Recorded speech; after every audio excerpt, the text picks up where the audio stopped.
Hi, so this is the intro solo to Once Upon a Time in the West, Dire Straits, Mark Knopfler of course. It's in the key of A minor, and as usual for him, he doesn't just stay in one place, he's sort of playing all over the neck really. But I'll just go through it phrase by phrase.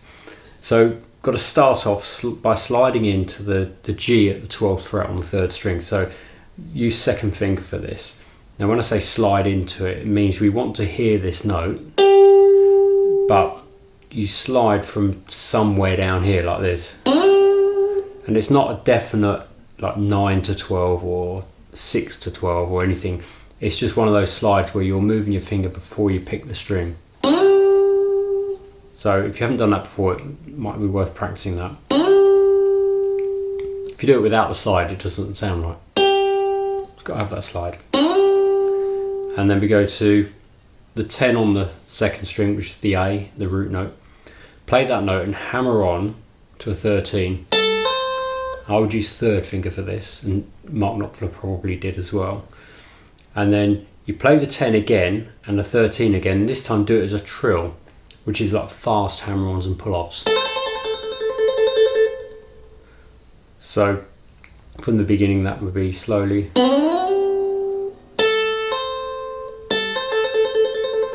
And on the end of that trill, you end with a pull off to the 10. So it's then slide down. So up to speed, that phrase. And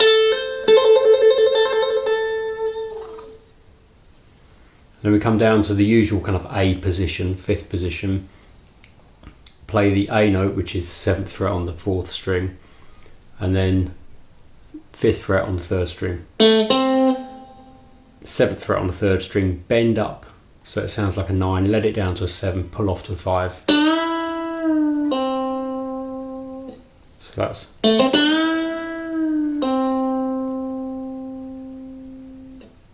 And then the next one, same position. We've got 7 on the 4th string, which is the A. Pull off to a 5, hammer on to a 7 like this. So it's picking a string once, pull off, hammer on. So that was an A to a G to an A, and then he just repeats those notes but an octave higher. So that's 10th fret on the 2nd string, pull off to 8, hammer on to 10. It's quite simple but typical Knopfler, and it's brilliant. Not that complicated but really sort of inspired. Okay, so at that point the drums and the bass and everything comes in, the band joins in. It's still part of the intro. It's before the vocals come in, but it's like a separate section of the intro. So this first part's really just the guitar on its own with a rhythm guitar in the background. Doing that kind of thing. Doing a couple of rundown chords. So I'll just play that first part for you up to speed.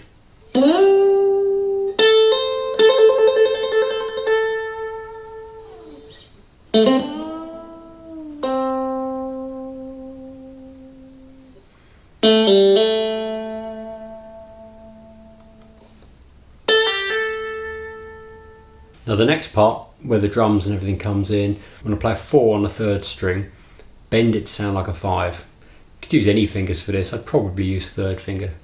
You have to be quite careful with that, it's very easy to overbend, it's only a small bend, it's a 1 fret bend. And then same string, 3rd string, play the 5, probably 3rd finger if you can stretch, pull off to a 2, hammer onto a 5. Could use little finger. And then same string, 4, 2. So that was.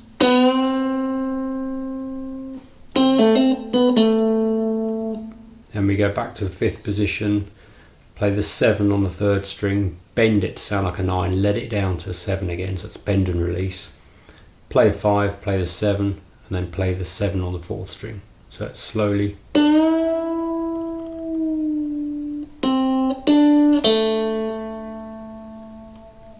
Up to speed.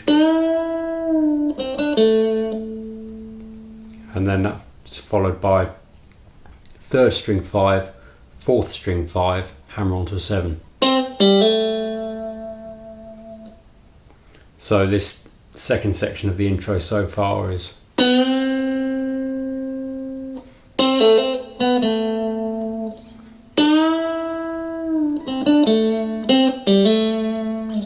Then a really nice little phrase which is still 5th position, 7 on the 3rd string, pull off to the 5, play the 5 on the 2nd string, play the 6 on the 2nd string, pull off to the 5, and then it sounds like he hammers on to the 3rd string 7 without picking it. Quite unusual to hammer on without actually playing a note on that string previously. So that was.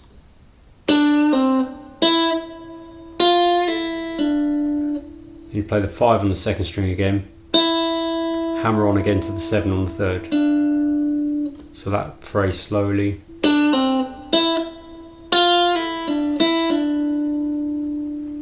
And as you'll know, if you're doing this, you've probably played other Knopfler things. He's got really good kind of legato technique with his left hand, because he's left-handed. He always puts it down to that he's got really good hammer on and pull off technique. He can make the hammer-ons and pull-offs sound just like they're picked. So that's kind of what's happening here.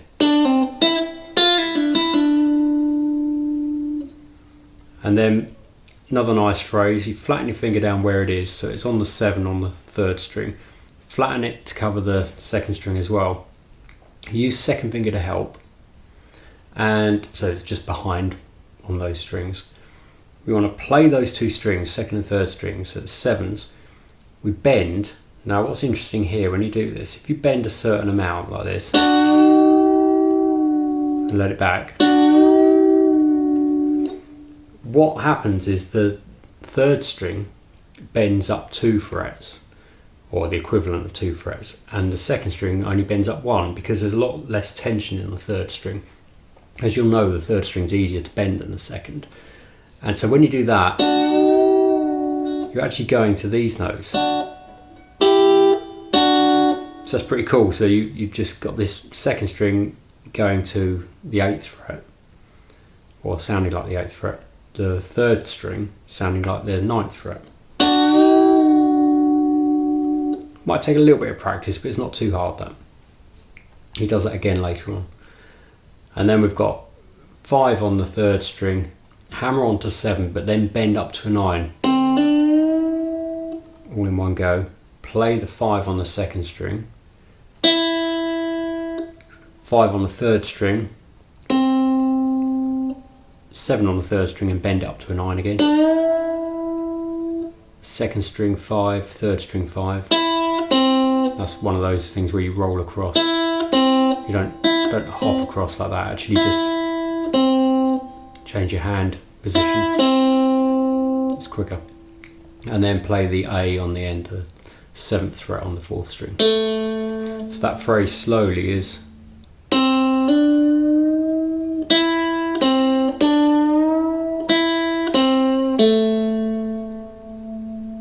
Next one starts on the 7 on the 3rd string. Bend it to sound like a 9 again, so it's a tone. Then play the 5 on the 2nd string, which is the same note we've just been bending that one to sound like. Play the 8 on the 2nd string, pull off to a 5. 7 on the 3rd. That pull off again, 8 to 5 on the 2nd string.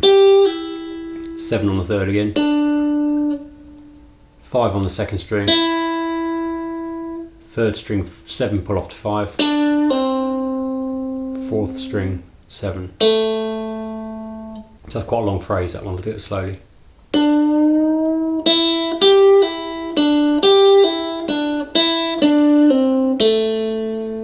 Rhythmically, it's not that complicated. I'll play a bit quicker.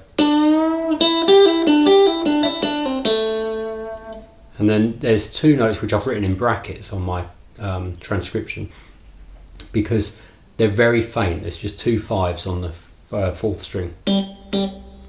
You hardly hear those at all. So.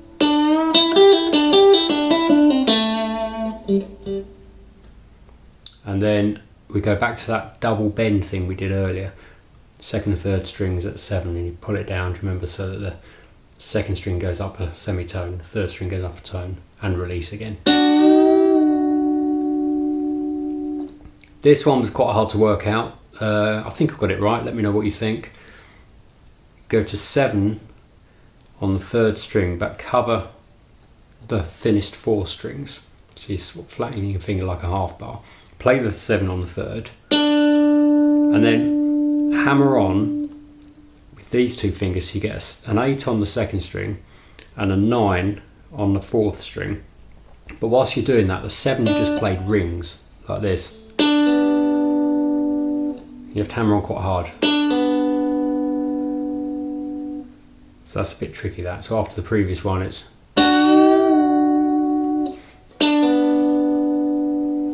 come back to this position, 5th position. Very faintly just play the 7 on the 3rd string. Then play a 5 on the 3rd string with a slight bend downwards. Like real bluesy bend. Just like 7 on the 4th string. Bit weird this bit. You play the 5 on the 4th string, which is a G, then play the open G, and whilst you're playing that you're able to move your hand down to this position, so it's, even though they're the same note, I think that's how you did it. And then with your 2nd finger you do another trill, which is the 3rd string open, hammer on and pull off to 2. And the trill is just lots of fast hammer-ons and pull-offs. So I'll just demonstrate the 2nd part of this solo from where the band comes in. I'll play the whole thing in time but slower than the actual song.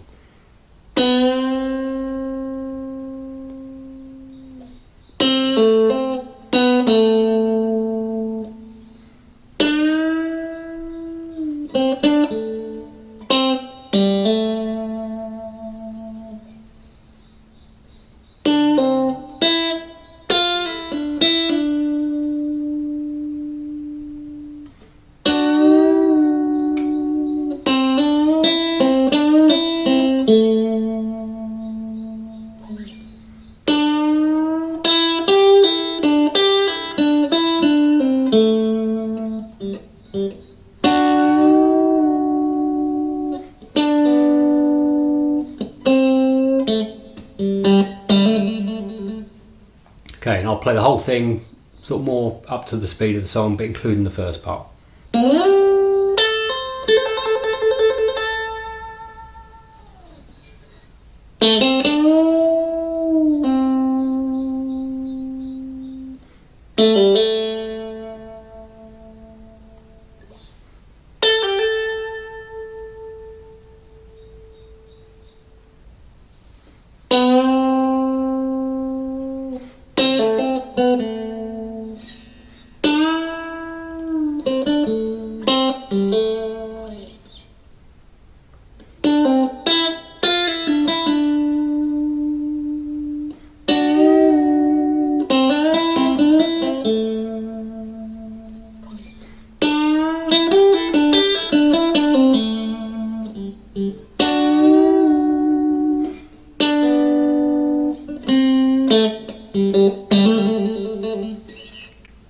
Okay, it's something like that. You know the song, you know how it's meant to sound. Hopefully that was pretty close. I think it was. It's quite hard to do without any rhythm there, but I just wanted to demonstrate this quickly, make this a quick lesson rather than recording a whole demo of it. You know how the song goes. You can listen to the original song. That's going to be the best way of hearing it. Yeah, any questions, please put them in the comments. If you want to see other lessons, especially Dire Straits things, let me know. I've done quite a few already, so check those out. But any others you want to see, just say in the comments. Okay, thanks for watching.